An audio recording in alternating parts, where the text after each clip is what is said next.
Alright, title of this video says it all. So this is just me making a brief recording a brief documentation of my experience in East Africa. In Tanzania and Kenya specifically, those were the two countries I was in for over half a year. And this is for Asian Americans.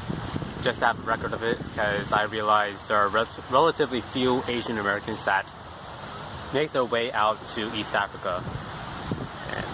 And for Asian Canadians as well. I have a cousin that she went there to Tanzania a while back.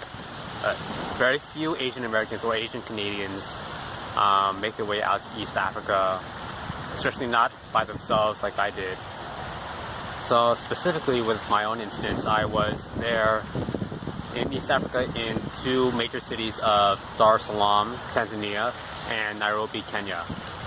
So this is just, again, a brief overview of my experience living over there. That's basically it. Just so that's future reference, excuse me. So, yeah, starting with Dar es Salaam, Tanzania. Of course, with both cities, of course, you're going to get stared at a lot because Asians, they stand out in Africa in general. And the Asians that you do see there, they're probably going to be Chinese, as in Chinese as actually from China. So everyone's going to think you're Chinese there, which is common in many parts of the world that is not in the West and not in Asia. With Dar es Salaam, I would say a lot of people, they like to say when you're just walking by passerbys, they like to call you China, which means Chinese, which doesn't necessarily mean anything because a lot of people there, they like to identify people that they meet by how they look and where they're from. For instance, which tribe they're from. So for example, a lot of people, they like to talk. When they see someone from a certain tribe, they just call them by that tribe. That's to my knowledge anyways. Of course, correct me if I'm wrong. I'm not Tanzanian or Kenyan. So for instance, if you see someone that is Maasai, so Maasai they're the guys that they wear the robes and they carry a stick, which they're probably the most famous tribe in East Africa.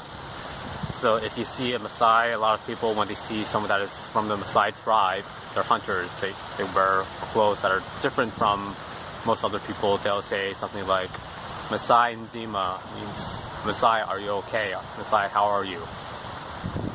And Swahili is a lingua franca in East Africa, by the way, in Kenya and Tanzania. I digress.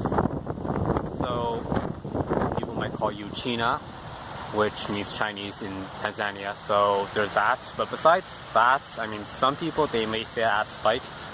Me, it never really bothered me much. Besides that, Tanzanians, they tend to be quite generous in their words in terms of the courtesies they use. Like say words such as habari, karibu, rafiki, and these words mean like welcome, how are you, friend. They like to use those words to the people that visit their country that are not from that country. So generally a positive experience with the people there. They tend to be quite friendly. They tend to be gentle people. They're not, they're quite gentle. You don't really see them shouting at each other. They generally don't raise their voice. There's not much to say about that. Of course, you're going to stare at again, but racism, not really, not much. Just people, they might call you China, and they won't really understand that you're from a country that is not Asian. That's Dar es Salaam, Tanzania. The other city, Nairobi. Nairobi is a bit different, because part of it, even though the two countries of Tanzania and Kenya are so close, you can immediately tell that the countries you're in a different country. Kenyans, they tend to be a lot more direct. They don't really use the courtesies like hi, how are you, that Tanzanians use. It's just, I want this. A lot more direct. which some people may say is the difference of the background, the economic background of the two countries. Kenyans, they grew up with a more capitalistic system, while Tanzania tends to be more socialist. That's a topic that I'm not going to speak on.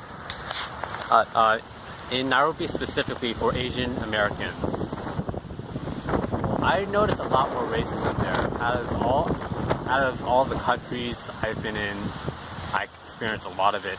Actually, I won't get into many specifics on what I actually experienced there, but it was a bit shocking for me, which I just take it as a learning experience. So this video is quite short, so that's basically it. Dar es Salaam, people tend to be a lot more open and welcoming. Of course, with any country, you can see good people that are friendly towards you and people that are not so friendly towards you in any country. But that's a very general overview of my experience in Dar es Salaam and Nairobi. Again, I met a lot of great people in Nairobi as well. It's just the vibe is different. People tend to be a lot more direct in Nairobi. If someone bumps into you, they won't even say sorry. It's just everyone's minding their own business, and especially when you go into, well, I guess you can say this for any country. If you go to a place that's not as touristy, where you don't see as many foreigners, you're going to get a lot more looks, and you're gonna probably hear a lot more words that you may not want to hear, if you understand my vibe. But that's basically it. That is a very brief overview of Dar es Salaam, Tanzania, and Nairobi, Kenya, according to an Asian American that went there by himself. So until then, it's been Kingston, and see you in the next one.